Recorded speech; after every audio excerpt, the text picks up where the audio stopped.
There is no better example of how differently these administrations will run and make policy than at two rallies over the weekend, where someone called out Jesus is Lord at a Kamala Harris rally and someone called out Christ is King at a Mr Vance rally. And their reactions were chalk and cheese. Look at how Kamala reacted to this fellow in the crowd simply calling out Jesus is Lord. With the intention that they would undo the protections of Roe v. Wade, and they did as he intended. Oh, you guys are at the wrong rally.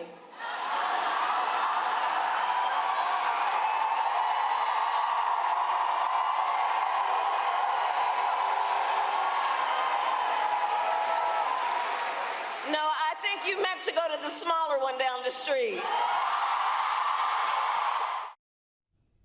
Just mocking him.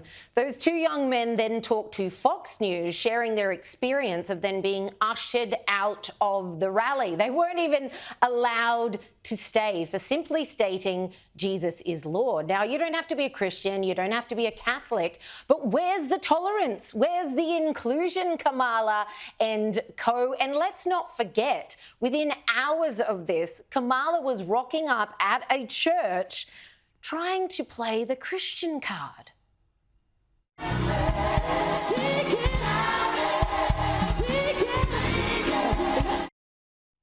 I mean, the hypocrisy here. 1 minute, somebody gets booted out of your rally for yelling, Jesus is Lord, and the next, well, I'm at church.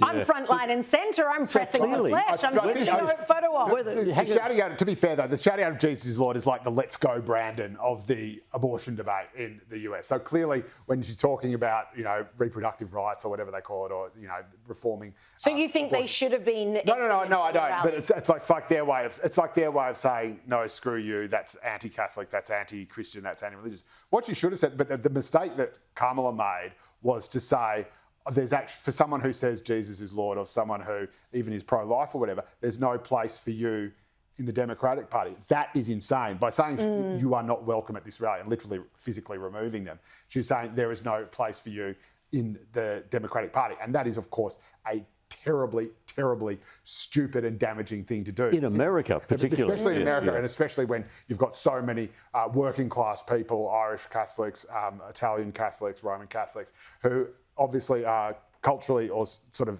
democratic leaning, but also have conservative social 100%. Values. So, the Bible Belt, really you just lost them all. Jesus is Lord, you say, yes, he is, but he's not running in this particular race. He's not on the ballot. So, but she didn't need to react at all. She heard that Jesus is Lord thing, and she decided she needed to react. And this is why she's such an appalling candidate. She's the worst candidate since Hillary Clinton, and we know what happened to her. So she's just she cannot very quickly off the top of her head think of a clever way or an appropriate way or a tactically good way to react.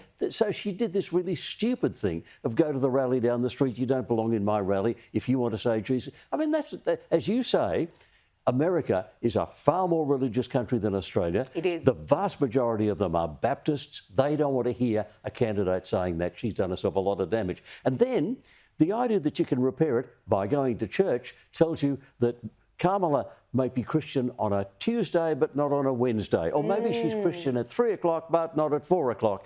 And that's exactly the problem. She's this changeable, could be anything, chameleon, don't know what she believes, don't know who she is candidate.